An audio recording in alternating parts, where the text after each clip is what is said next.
Throughout the ministry of our Lord Jesus Christ, mapapansin natin na gumagamit ang Panginoon ng iba't ibang mga conventions, no? Teaching aids in order to communicate yung kanyang mga katuruan. Hindi ho ba? At isa sa paborito niyang ginagamit for people to understand what he was saying is that of parables. Parables, no? Yan po ay napapaloob sa mga Gospels, Matthew, Mark, Luke, and John. Isa sa mga paboritong kapamaraanan ng pag-udyok, no, sa mga tao na gumawa ng desisyon. Itong pagtuturo ng mga parables. Since ito ay napapaloob sa konteksto ng historical narratives, kailangan po natin na i-interpret ang parables in light of the greater context of the story or the narrative. So yung mga napag-aralan natin previously on the narrative, no, interpreting narratives ay mahalagang mahalaga. And then, and only then, can we interpret parables. So, as a rule of thumb, hindi po natin ihihiwalay ang parables mula doon sa konteksto ng pag-interpret ng narratives. So, oftentimes, I see this, no? Sa mga sermons o pagtuturo, we try to treat the parable outside the context of the narrative.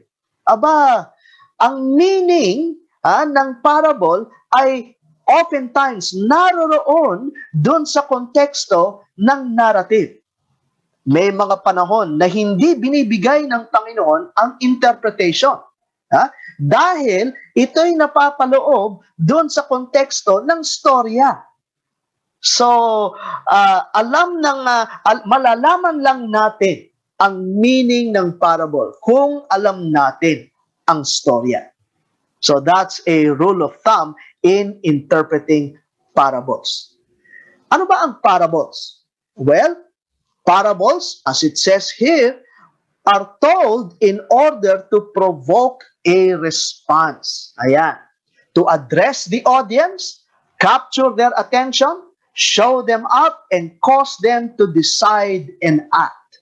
So yan lang po yung layunin ng parables, no?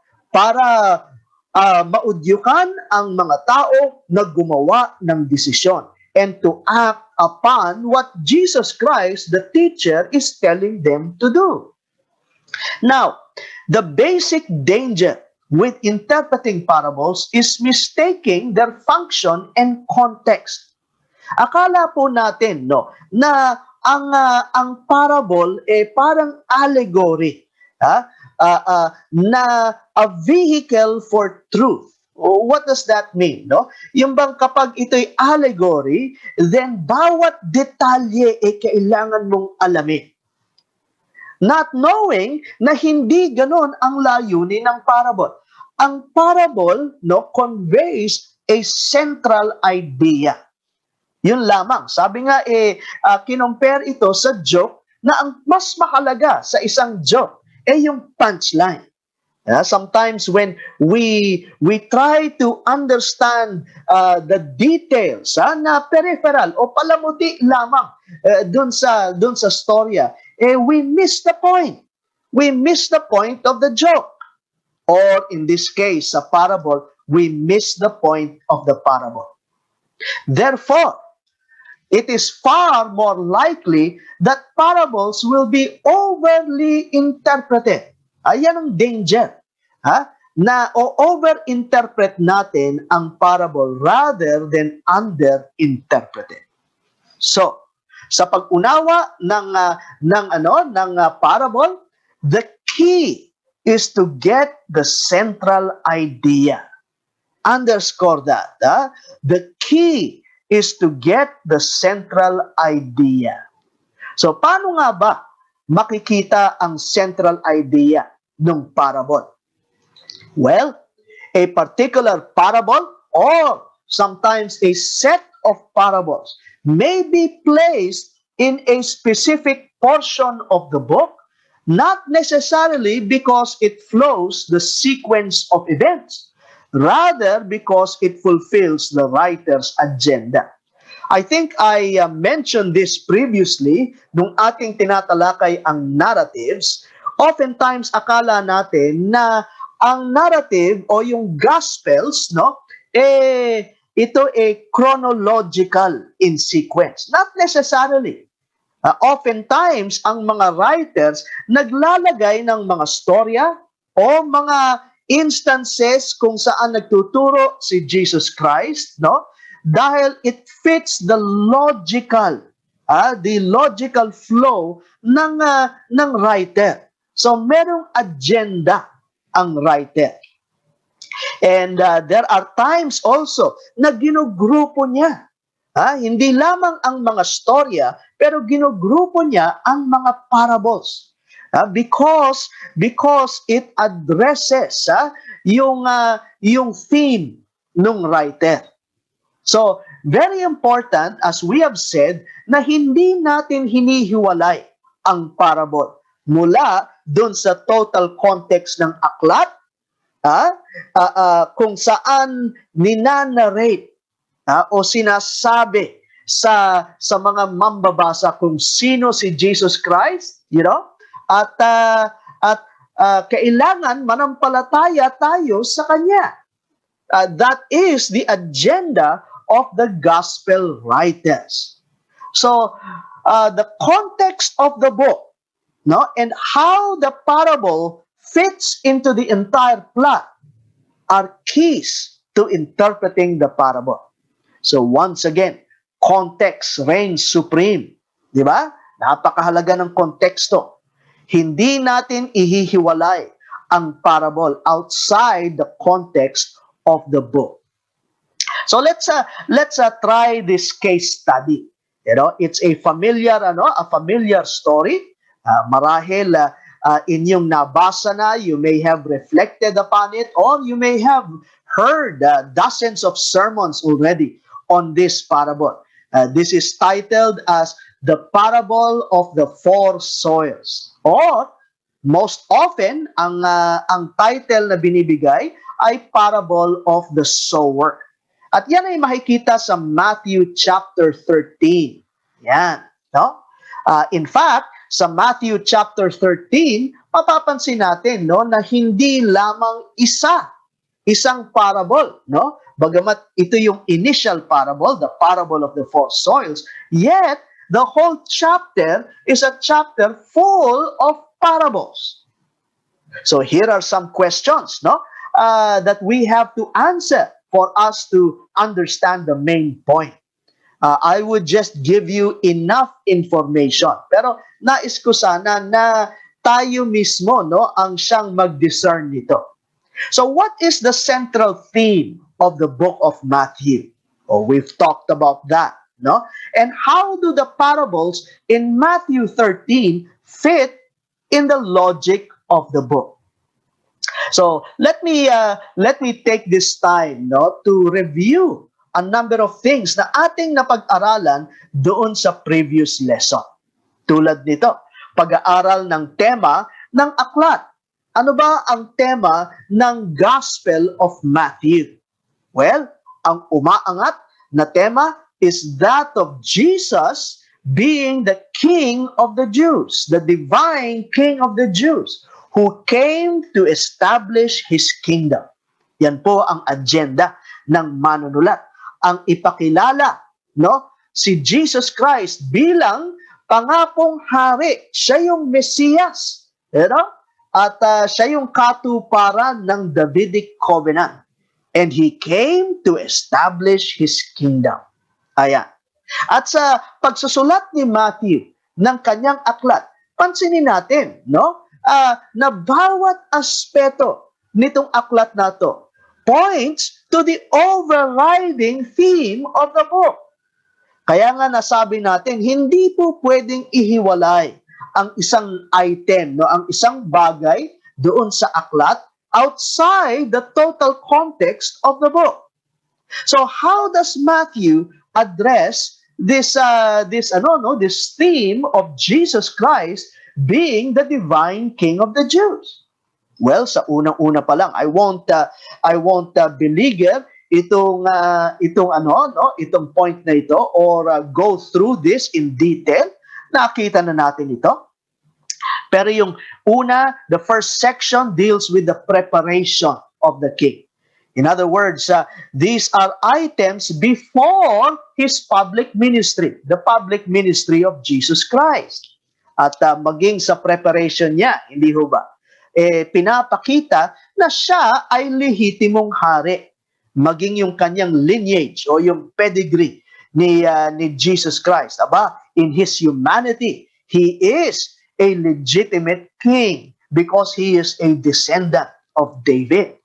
Sa chapter 4, all the way to chapter 7, ito yung preaching of the king. And the preaching is all about the kingdom of God. Itong hari na ito, may kaharian. At ang kaharian niya, made up of citizens. Ano nga ba ang characteristics ng citizens ng kanyang kaharian? Doon niya inilatag yung mga prinsipyo ng kanyang kaharian. Chapter 8 to chapter 10 talks about the demonstration of the power of the king.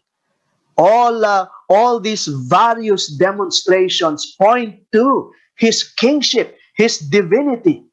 And then we see the progressive opposition to the king.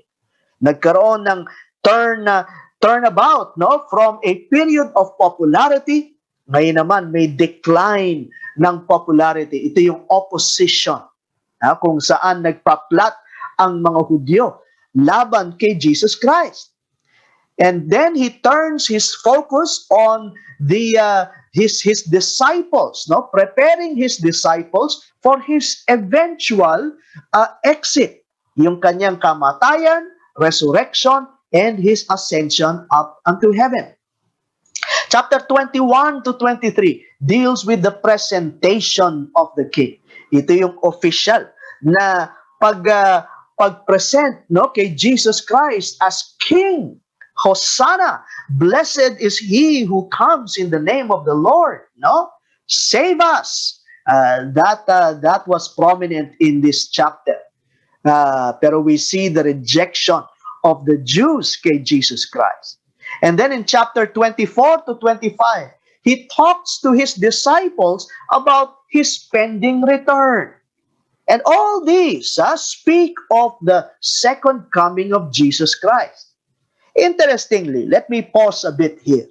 Nasabi natin na napakahalaga ng positioning ng parable. Ano ba yung position ng parable doon sa total scheme, o doon sa logical flow ng writer? Dito po sa chapter 24 to 25, maraming mga parables na binanggit si Jesus Christ. And you know what? The common denominator is that they all speak about the return of Jesus Christ. Bawat aspeto o iba-ibang aspeto doon sa pagbabalik ng hari in order to establish his physical kingdom. So, may purpose yung position ng mga parables na iyon. Very important. At mamaya, titingnan naman natin yung ating tinatalakay. And then, there is the passion of the king, his sacrifice, his death. And ultimately, in chapter 28, we see the proof of the king. Ito yung final proof kung saan pinepresent ni Jesus Christ ang katotohanan na siya ang hari, he is divine, death does not hold him, and he has the power over death, and he also has the authority to give life to whom he chooses. So yan po yung yan po yung kabuuang storya. Ngayon, balik tayo dun sa parable. Saan napapaloob? Yung parable of the four soils. Naririto sa progressive opposition to the king. Ayan, no? So, dito sa opposition to the king, mapapansin natin na ine-explain ni Jesus Christ sa mga taong nakikinig, lalong-lalo na sa kanyang mga disciples, ang iba't ibang facets ng kingdom. Unang-una, doon sa parable of the four soils, makikita natin no, na may lone figure, yung sower, may lone figure na siyang naghahasik ng binhi. That pertains to him being the lone figure in the proclamation of the kingdom, the message of the kingdom of God. Hindi ho ba? Siya yung naghahasik ng mensahe. In other words, ang kaharian ng Diyos magsisimula as the lone figure, Jesus Christ, and then a small movement comes in, no? Like that of a mustard seed, maliit na binhi, and then lalaki in order to encompass the entire world.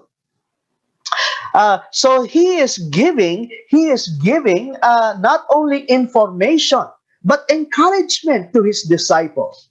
Hinahanda rin niya ang mga disciples niya doon sa mga negative responses na kanilang makukuha. Doon po sa pag-proclaim ng message of the gospel. So that's what these parables are all about dito sa Matthew chapter 13. Various facets of the kingdom, the preaching of the kingdom of God. Now, continue on, no? Maganda ho sana alamin natin ano ba yung ibig sabihin nitong parable of the four soils. But bear in mind, you cannot remove the parable in light dun sa context. Hindi niyo pwedeng matanggal doon sa total context nung storya. So alamin, ano ba ang konteksto? Ano ba yung posisyon ng parable? Doon po sa total context ng aklat. Now, the point of the parable is designed to speak to the situation at hand. Therefore, we must try to discern how the parable addresses the issue revealed by the context. From the remote context of the book, dito naman dadako tayo sa immediate context. Sa madaling salita, ano ba yung sinasabi nung immediate context tungkol dun sa sitwasyon kung saan ibinigay ni Jesus Christ itong parable na ito? You will not know the meaning of the parable, kung hindi natin alam yung konteksto ng storya. The occasion in which Jesus Christ gave the parable. Kasi the parable speaks to the situation at hand. Here are some exercises to do. May isang chapter, isang aklat, and these are related to each other. Tingnan po natin itong mga parables na ito. Okay? And try to determine what was the situation in which these parables were given. Isa-isahin natin yan. Luke chapter 14, 15 to 23. What's the situation? Kung kailan binigay ni Jesus Christ ang parable? 14, 25 to 35. And finally, chapter 15, verses 1 to 7. If you're in a group, you may want to divide the group into 3 at alamin nyo yung sitwasyon nitong bawat parable na ibinigay. Or, if you're alone, then try to discern on your own kung ano yung situation upon which the parables were given. So, hit the pause button. And then afterwards, you may turn this on so that we can continue with our session. Nais kong bigyan kayo ng isang halimbawa. I took one of the parables, yung parable ng great banquet, the parable of the great banquet.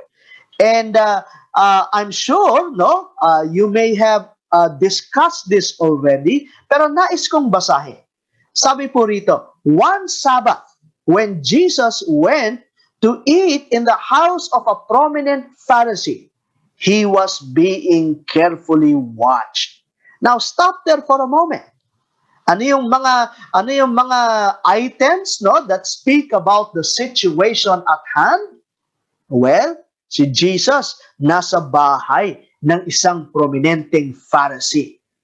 So you must understand what's a Pharisee. Ano ba 'yan, no? Ano ba yung description sa Pharisees? And then it was during the Sabbath and they were eating. Ayan, may party, may handaan na ibinigay, at kasama doon si Jesus. Now, let's proceed to verse 15. When one of those at the table with him heard this, may sinabi si Jesus Christ, sigaw niya kaagad, "Blessed is the man who will eat at the feast in the kingdom of God." Oh. In other words, parang nagyayabang. Hindi lang itong sumigaw, pero yung mga taong naroroon, I'm sure they said their amens to this. Blessed is the man who will eat at the feast in the kingdom of God. Nangangahulugan, kami yon. Kami ang mga mapupunta sa kaharian ng Diyos at kasasalo kami doon sa feast in the kingdom of God. Now notice verse 16. Jesus replied. Ano yung reply niya? Ang reply niya yung parable. Now notice, it's about a great banquet. Merong mga inanyayahan na mga hindi naman nagpunta. Then later on, may inanyayahan na iba. No? Those who were not initially invited pumunta. Now, at first glance, you might say, ano yon? What's that about? Hindi natin mauunawaan yung parable kung hindi natin alam yung situation. For all we know, it could be about anything. But Jesus Christ was using this parable, this illustration, in order to address the situation at hand. He was talking, or he was more focused dun sa attitude ng mga religious leaders na siyang naroroon. Ano yon? Well, let me leave that to you. But I've given you enough just for us to understand kung paano yung situation at hand ay napakahalaga. Yung context of the story, alam po dapat natin para natin malaman kung ano yung meaning ng teksto. Try to find if the speaker or the event surrounding the delivery of the parable has anything to say about its interpretation. Ang kagandahan po ng ating tinatalakay na parable, yung case study natin, the parable of the four soils, and the other parables that come with it, may explanation si Jesus Christ, hindi ba? Binigay na niya ang meaning nung parable of the four soils. Ayan. And the other parables are related to the initial parable na binigay ni Jesus Christ. So somehow that gives us clues as to the central idea nung parable na yun. So far, so good. I hope this is all helping you to understand kung paano natin dapat i-approach itong pag-interpret ng parable. Another, correlate the features of the parable to spiritual implications. Understand customs, culture, in order to grasp how the original audience would have understood and reacted to a particular parable. Alam niyo po, nangungusap si Jesus Christ sa mga tao at gumagamit siya ng mga common items sa kanilang experience nung kapanahunan na iyon. And so, we must understand kung ano yung mga bagay na yon, ano yung mga items na yon, and then relate it to what Jesus Christ was talking. They seek to discern the significance of people, places, and objects to the audience. Ito po isang halimbawa. Sabi ron putting new wine. Putting new wine into old wine skins. Wag daw gagawin yon, no? Pouring new wine into old wine skins. I mean, we might ask ourselves, what's that? You know? And how does that speak to the audience? What is Jesus Christ trying to drive at? How about this? Traveling the Jericho Road. Dun sa parable of the Good Samaritan. Ano yung Jericho Road? Ayun, parang hindi ho ba may mga lugar na may stigma? Alam po natin na delikado yung pag pumunta ka dun sa lugar na iyan. Di ba? Ganun din itong area ng Jericho. Yung pagpunta sa Jericho. Delikado yung lugar. So nung sinabi ni Jesus Christ, traveling the Jericho Road, may isang lalaki traveling the Jericho Road, alam na natin na may mangyayaring hindi maganda. So that also helps, no? Yung pag-discern sa significance nitong mga items na ito.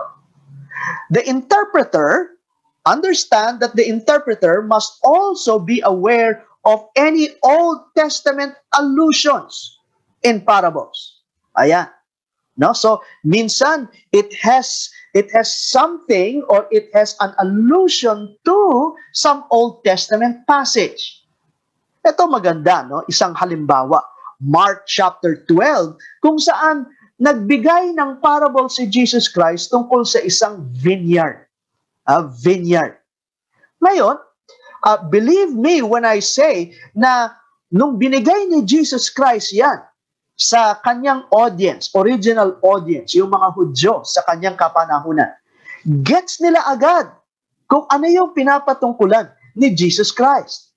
He was actually referring to or alluding to another parable mentioned in the Old Testament. Ito'y makikita natin sa Isaiah chapter 5, kung saan in-identify ng Diyos ang Israel bilang kanyang vineyard. Is there a relationship between the two? So, how does this speak to the parable na ating tinatalakay? Kung ito ay na-assign sa atin, Mark chapter 12, verses 1 to 12, how does the parable in Isaiah chapter 5 speak to that? At ano yung puntos ni Marcos doon sa paglalagay o pagnanarrate ng kwento ni Jesus Christ o yung turo ni Jesus Christ sa passage? Discover whom the teacher of the parable is talking to. Try to discern how they would have understood a parable. Note that in Jesus's parables, he may have been speaking to various groups of people, and each would have reacted in different ways. Ayan. Sa isang occasion, marahil maraming iba-ibang audience, iba-ibang grupo. And how would this parable speak to that group or this individual, etc.? At yan may mga examples. Meron tayong exercise. Again, try to look at these examples, talk about that, identify the groups doon sa audience. At paano mangungusap itong parable na ito doon sa individual na ito, dito sa grupo na ito, how would that speak to them? Okay? Once again, you may want to hit the pause button. And then afterwards, proceed to the next. Ating pong tatalakayin susunod ang isang historical book sa New Testament that needs additional information. Ito po ang Book of Acts. So we are still dito sa interpretation ng narratives, and we are talking about how to interpret special books, or special parts of the narrative. tulad ng parables, doon sa sa usapin ng pag-interpret ng narrative.